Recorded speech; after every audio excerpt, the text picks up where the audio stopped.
जहां हम खड़े हैं, इस भारत देश में इन दो किताबों के बीच की लड़ाई है। एक किताब है मनुस्मृति और दूसरी किताब है संविधान। इसी की लड़ाई इस देश में चल रही है।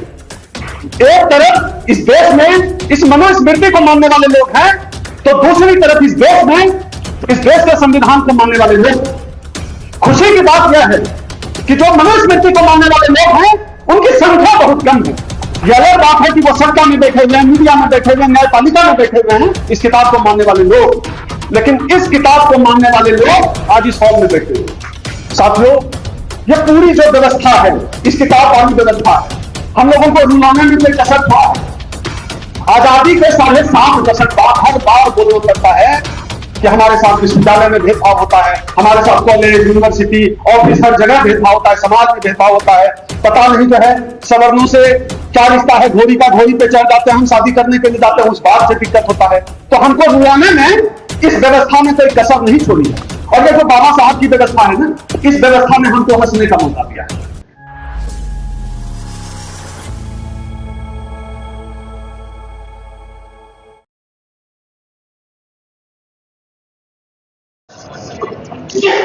इससे पहले कि मैं अपनी बात रखूं, चूंकि इस बार संगठन का कार्यक्रम है पूरी तरह से, तो एक जो जरूरी बात मैंने जो कही थी, किधर है हमारे संगठन के राष्ट्रीय लोग, तो मैं अब आज से जो है संगठन का जो राष्ट्रीय अध्यक्ष का पद है उसका मैं त्याग कर रहा हूं, संयुक्त मोर्चा का। अब संगठन जो नई जिम्मेदारी देगा उस पर रहूंगा। और संगठन की जो कार्यकारिणी है उनके साथ निर्णय लिया गया है कि अखिल भारतीय अनुसूचित जाति जनजाति संयुक्त मोर्चा की अगली राष्ट्रीय अध्यक्ष प्रोफेसर डॉक्टर निशा बुराक। आ जाइए निशा जी, आ जाइए। आज भर हम हैं अध्यक्ष, आइए आइए। अब ये हो जाए फिर हम अपनी बात रखें। अब आप लोग रूबरू हो लीजिए, कोई फोटो खींच लीजिए भैया। हमारे अश्वनी जी आप ही आइए। नहीं, माला अलग सिस्टम में हमारे चलता है। आज से जो है हमारे, आज के बाद से, आज भर हमको रहने दीजिए। आज से जो है संगठन की नई राष्ट्रीय अध्यक्ष प्रोफेसर डॉक्टर निशा बुराक।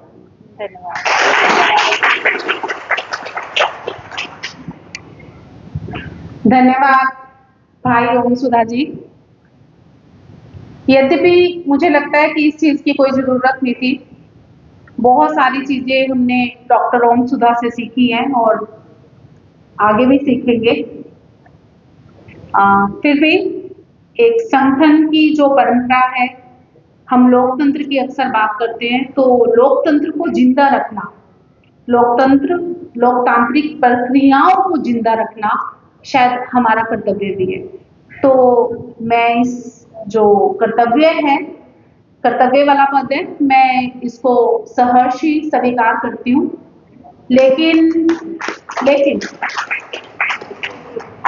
मेरा भी एक जो है वो बीच में भाव ये रहेगा कि जो संगठन है, संगठन में चेयरमैन का पद हम जो है वो बनाए।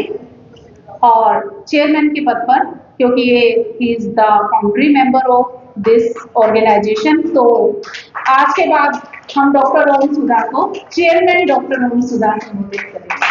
धन्यवाद, बहुत बहुत धन्यवाद इस मान सम्मान के लिए। और मैं बाबा साहब से, गुरु महाराज जी से ये प्रार्थना करूंगी कि जो समाज के प्रति हमारे कर्तव्य हैं, हम सभी मिलकर इस धारणा को आगे बढ़ाएंगे, अपने कर्तव्यों का इसी तरह से निर्वहन करेंगे। धन्यवाद। जय हिंद। बहुत बहुत धन्यवाद।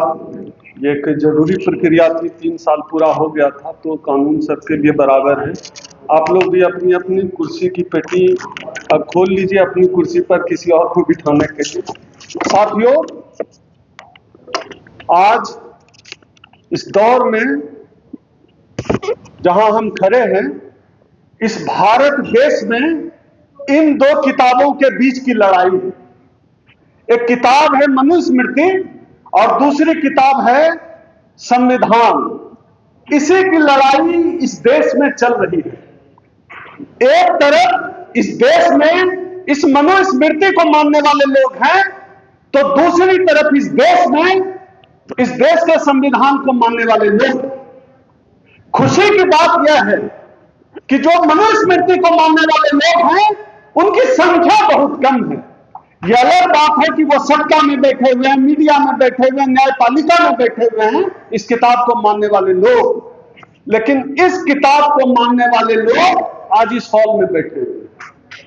और मुझे इस बात का पूरा यकीन है, मुझे इस बात का पूरा विश्वास है, यह जो हमारी लड़ाई है मनुस्मृति वर्सेस देश के संविधान की, इस लड़ाई में इस देश का संविधान जीता है और इस देश का संविधान जीतेगा। ने इतना प्यार से, धीरज से मेरी बात को सुना।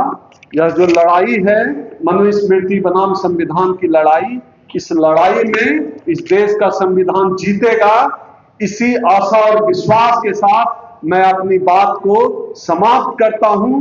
क्रांतिकारी जय भीम, इस देश का संविधान जिंदाबाद।